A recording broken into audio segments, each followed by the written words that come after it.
Well, less than a decade ago, many African countries relied heavily on satellite connections for internet and telephone calls. Now, recently, there has been a revolution in communications with the connection of the continent to the rest of the world via undersea fiber optic cables, dramatically increasing transmission capacity of data and drastically reducing transmission time and costs. One of the most instrumental people behind the development of fiber optics is Thomas Mensah, CEO of the Georgia Aerospace Systems and an authority in fiber optics and nanotechnology. Mr. Mensah, welcome to Africa 54. Thank you, Vincent. Now, you know, when people turn on their laptops or go on the internet in Africa or check on their cell phone messages, they're just grateful it's so fast.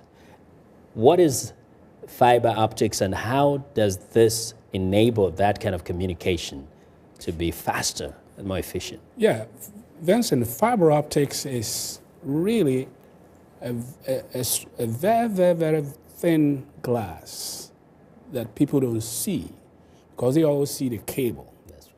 Now, this glass has a coating on it that allows the glass not to break. That's how we can bend it and even put it on the sea.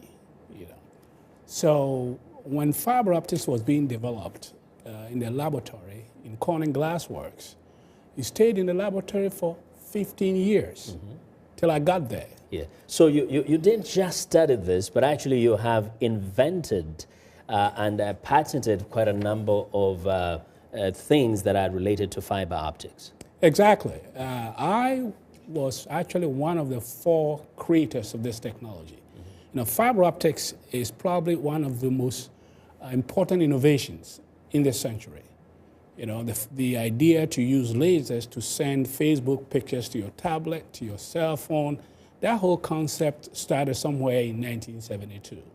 But it took 15 years for us to be able to mass produce it and mass market it because the cost of fiber optics was like $1 for a meter and copper was 10 cents. So it didn't make sense to go and rip all the copper wires all over the world and put fiber optics. But my first invention actually changed that, brought the cost of fiber optics to the same level as copper. That led to the spread of fiber optics throughout the United States. And also, a second invention allowed us to make strong fiber optic systems that you can put on the water or submarine to connect India, China, South Africa now, as well as other places. So we can pick up your cell phone and talk to somebody in Kenya, South Africa, or Ghana. And you know, some may by now have recognized that you're not only a black person, you are a son of Africa. How did it happen that you ended up being one of these great inventors that has transformed not only the continent of Africa, but also the rest of the world? Yes, I was born in Ghana, and luckily, when I was 4 years old, my dad used to read newspapers to me. So I was reading newspapers fluently when I was 4. And so everybody thought, oh, maybe this kid is up to something. And my neighbor was from Togo, which is a French-speaking country. So when I was 8, I was speaking French fluently. And so this is not a coincidence. This guy probably is somebody special. And so I attended at the Sala College, one of the top performing boys' schools in Cape Coast. And I won the French-speaking competition nationally twice.